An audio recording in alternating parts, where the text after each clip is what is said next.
Welcome back today match prediction and highlight. তো কেমন আছো তোমরা? আজকে আমি আলোচনা করব Bangladesh premier league 2024 match number 9 নম্বর ম্যাচ, যেটা খেলা হবে Khulna tiger versus Rangpur Riders. খেলাটা হবে কাল 26 জানুয়ারি 2024-এ ইন্ডিয়ান টাইমে দুপুর 1:30 PM খেলা। আর যদি বাংলাদেশের লোকাল টাইম দেখি, বাংলাদেশের লোকাল টাইমে দুপুর 2 PM খেলা। খেলাটা হবে সিলেটে। এটা সিলেট ইন্টারন্যাশনাল ক্রিকেট স্টেডিয়াম, সিলেটে খেলা। তো প্রথমে আলোচনা করব সিলেটের এই সময় ওয়েদার আপডেট নিয়ে। যদি এই সময় ওয়েদার দেখি তো নো রেনের আপডেট তো নেই, যথেষ্ট ঠান্ডা ওয়েদার আছে এই সময়, 0% chance rain, but cloudy weather থাকবে এই সময়। 22-21 ডিগ্রি সেলসিয়াস আছে। পিচ যদি আমি সিলেটের ক্যালকুলেশন করি তো এই দুপুর টাইমে আফটারনুনে যে পিচ, এই পিচ যথেষ্ট ডিফারেন্স পিচ। এই পিচ স্লো ট্র্যাক। এখানে একটা কথা বলবো, টসে জিতে এই সময় ফিল্ডিং নেওয়াটাও বেস্ট অপশন হবে আর ব্যাটিং নেওয়াটাও বেস্ট অপশন হবে। কেন বলছি? কারণ ফার্স্ট ইনিংসে যথেষ্ট স্লো পিচ, ম্যাক্সিমাম 130-120-র মধ্যে রেস্ট্রিক হয়ে যায়, যেটা চেজেবল হয়ে যায়। আর যদি এখানে 160 কোনো রকমে করে দেওয়া যায় তাহলে ডিফেন্ডেবল টোটাল হয়ে যাবে, গুড স্কোর হয়ে যাবে।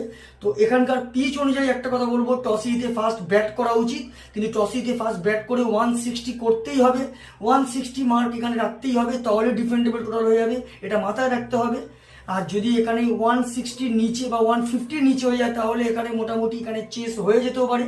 তো এখানে একটা কথা বলবো, টসে জিতে এই সময় ফার্স্ট ব্যাট করা উচিত।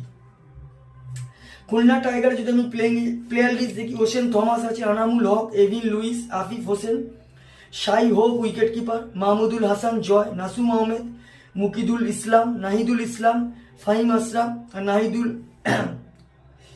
আর রংপুর রাইডার্সে যদি আমি প্লেয়ার লিস্ট দেখি, নুরুল হাসান উইকেট কিপার, বাবার আজম, রনি তালুকদার, ব্র্যান্ডন কিং, মোহাম্মদ নবী, সামিম হোসেন, মেহেদি হাসান, আজমাতুল্লাহ ওমার জাই, রিপন মন্ডল, হাসান মাহমুদ আর হাসান মুরাদ। তো দুটোটা আমি প্রেডিক্টেড 11 বলে দিলাম। লাস্ট ম্যাচে যদি আমি এখানে চলে যাই, খুলনা টাইগার আর রংপুর রাইডার লাস্ট ম্যাচ যদি দেখি, এখনো পর্যন্ত খুলনা টাইগার একটা হের নেই, দুটো খেলে দুটো জিতে আছে। লাস্ট ম্যাচ খুলনা টাইগার এখানে বরিশালের সঙ্গে উইন হয়ে আছে 8 উইকেটে খুলনা টাইগার।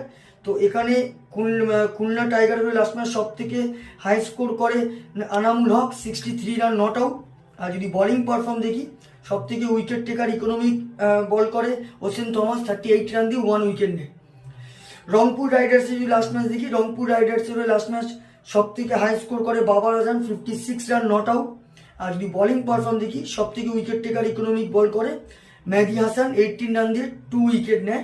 তো এখানে খুলনা টাইগার আর রংপুর রাইডার দুটো টিম যদি পার্সেন্টেজ ক্যালকুলেশন করা হয়, এখানে আমি একটা কথা বলবো, আমার প্রেডিকশনের দিক দিয়ে যদি আমি পার্সেন্টেজ বলি তো এখানে আমি 60% রংপুর রাইডারকে দেবো, 40% খুলনা টাইগারকে দেবো।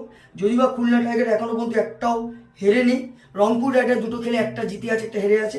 তো আমার ক্যালকুলেশন এখানে ম্যাচ উইনার কালকে Rangpur rider win this game, Rangpur rider এই ম্যাচ জিতবে। আর যদি এখানে টপ ফ্যান্টাসি পিক দেখি কারা কারা এই ম্যাচে পারফর্ম করতে পারে, খুলনা টাইগার যদি টপ ফ্যান্টাসি পিক দেখি, এখানে আনামুল হক, আফিফ হোসেন, মাহমুদুল হাসান জয় আর ফাহিম আশরাফকে টপ ফ্যান্টাসি পিকের মধ্যে রাখবো। রংপুর রাইডারে যদি টপ ফ্যান্টাসি পিক দেখি, রংপুর বাবার আজম, রনি তালুকদার, ব্র্যান্ডন কিং আর আজমাতুল্লাহ ওমার জাইকে টপ ফ্যান্টাসি পিকের মধ্যে রাখবো। আর যদি এখানে রানের ক্যালকুলেশন করা হয়, যদি রংপুর রাইডার এখানে ফার্স্ট ব্যাট করে তো আমার ক্যালকুলেশন রংপুর রাইডার 150 থেকে 160 করবে। তো এখানে রংপুর রাইডার 15 কি 20 রানে এই ম্যাচ জিতে যাবে। আর যদি খুলনা টাইগার ফার্স্ট ব্যাট করে তো আমার ক্যালকুলেশন খুলনা টাইগার 130 থেকে 140-র মধ্যে রেস্ট্রিক হবে, যে রংপুর রাইডার 4 উইকেট কি 3 উইকেটে এই ম্যাচ জিতে যাবে। তো ভিডিওটি ভালো লাগলে লাইক করো, শেয়ার করো, কমেন্ট করো আর সাবস্ক্রাইব করো। বাই।